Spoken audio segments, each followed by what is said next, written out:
नमस्कार दोस्तों। देश में इस वक्त बजट की चर्चा खूब हो रही है, लेकिन उत्तर प्रदेश में अगर किसी एक चीज की सबसे ज्यादा चर्चा है तो वो है चुनाव।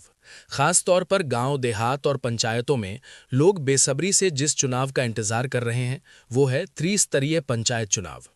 हर गांव में, हर चौराहे पर आज एक ही सवाल पूछा जा रहा है, पंचायत चुनाव कब होंगे?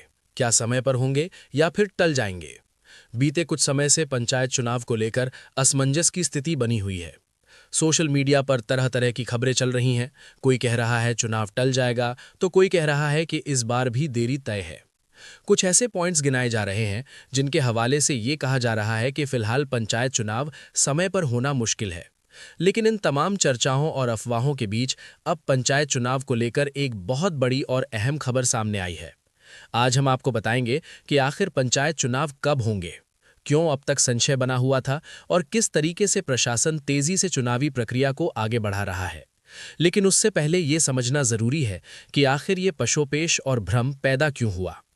दरअसल पिछले कुछ समय से सोशल मीडिया पर कई तरह के सिनेरियोज चल रहे थे। कभी शंकराचार्य विवाद को लेकर चर्चाएं हुई, तो कभी प्रशासनिक अधिकारियों और ब्यूरोक्रेसी में टेंशन की बातें सामने आईं।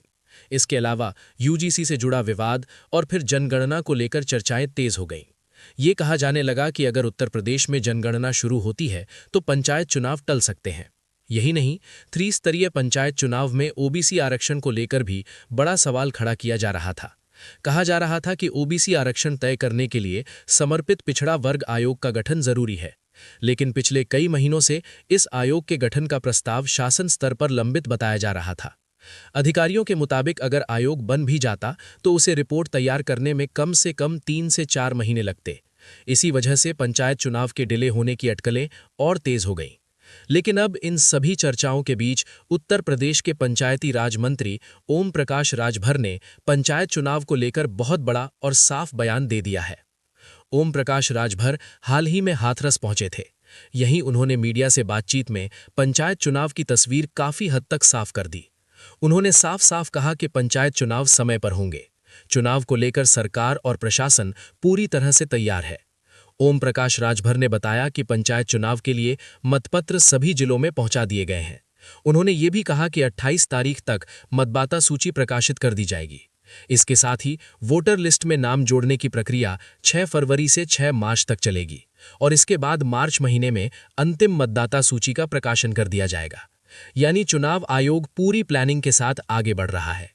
अब सबसे बड़ा सवाल ये था कि आखिर पंचायत चुनाव किस महीने होंगे। इस पर भी ओम प्रकाश राजभर ने बिल्कुल साफ जवाब दिया। उन्होंने कहा कि त्रिस्तरीय पंचायत चुनाव अप्रैल और मई महीने में संपन्न करा लिए जाएंगे। यानी चुनाव को लेकर अब किसी तरह की कंफ्यूजन नहीं छोड़ी गई है। इसके साथ ही जनगणना को लेकर चल रही चर्चाओं पर भी ओम प्रकाश राजभर ने स्पष्ट बयान दिया। उन्होंने कहा कि जनगणना 2027 में होगी। उससे पहले पंचायत चुनाव अपने तय समय पर हो जाएंगे। यानी जनगणना की वजह से पंचायत चुनाव टलेंगे, ये बात पूरी तरह गलत है। राज्य निर्वाचन आयोग भी पूरी तरह से एक्टिव मोड में नजर आ रहा है। मतपत्र पहुंच चुके हैं, वोटर लिस्ट का काम तेजी से चल रहा है और प्रशासनिक तैयारियां लगातार तेज की जा रही हैं। कुल मिलाकर अब तस्वीर साफ है। त्रिस्तरीय पंचायत चुनाव ना तो टलेंगे और ना ही लंबे समय तक लटकेंगे। अप्रैल मई में उत्तर प्रदेश के गांव-गांव में पंचायत चुनाव होंगे। अब देखना यह होगा कि चुनावी मैदान में कौन कौन उतरता है और गांव की राजनीति किस दिशा में जाती है। इन्हीं तमाम बड़ी और भरोसेमंद खबरों के लिए जुड़े रहिए आपके अपने चैनल के साथ, आवाज यूपी की। अगर आपको ये जानकारी पसंद आई हो तो वीडियो को लाइक करें, चैनल को सब्सक्राइब करें और इसे ज्यादा से ज्यादा शेयर करें। मैं हूं आपका दोस्त, फिर मिलेंगे एक और बड़ी खबर के साथ। आवाज यूपी की।